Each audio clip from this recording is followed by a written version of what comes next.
Roman বাসায় মুরগি রানছে কেডা? আমি তো মুরগি আনি নেই। আরে ভাই, ওই জীবন ভাই আছে না, আপনার নাম বইলা মুরগি দিয়া গেল, সেই মুরগিটাই রান্না করছে। তোরে কত করে বললাম সরকারি চাকরি ডে টাই কর। দেখছো সরকারি চাকরির কত কদর। বাসায় মানুষ মুরগি বয়ে দিয়ে যাইতেছে। হ ভাই, কথাটা ঠিকই বলছেন। তাহলে ভাই একটা কাজ করেন, আপনার অফিসে আমার জন্য একটা সরকারি চাকরির ব্যবস্থা করেন। আচ্ছা আমি দেখ মনে। আজকে মুরগি দিয়ে ভাত খাইবো, সেই মজার খাওয়ানো হইব আজকে।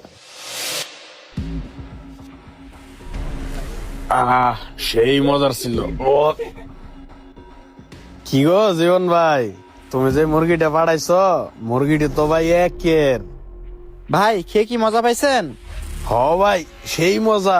মনে হয় তোমার পাল্লা মুরগি, আমি একাই কবজি ডুবাই খাইয়া লাইছি। হ্যাঁ রনি ভাই, আপনি ঠিকই বলছেন, এটা আমার পালা মুরগি। সকালবেলা ঘুম থেকে উঠে দেখি খোপের ভিতরে মরে আছে, তাই সেটা বাজারে নিয়ে গিয়া সুন্দর মতো বানায়া আপনার জন্য আপনার ভাইয়ের কাছে দিয়ে গেছি। কি মরা মুরগি মানে? হ্যাঁ, তুমি আমার মরা মুরগি খাওয়াইছো। মরা মুরগি খাওয়া হারাম, এটা তুমি জানো না? হ্যাঁ ভাই, মরা মুরগি খাওয়া হারাম, সেটা আমি ভালো করেই জানি। কিন্তু আপনি যে হারাম জিনিস খাওয়া অভ্যস্ত ভাই, আপনি হারাম খাওয়া অভ্যস্ত দেখে আমি আপনাকে মরা মুরগিটা দিয়ে গেছি। ওই তুমি কিরকম কথা বলছো?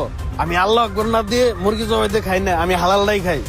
রনি ভাই, আপনি কি হালাল হারামের ব্যভিচার করেন নাকি?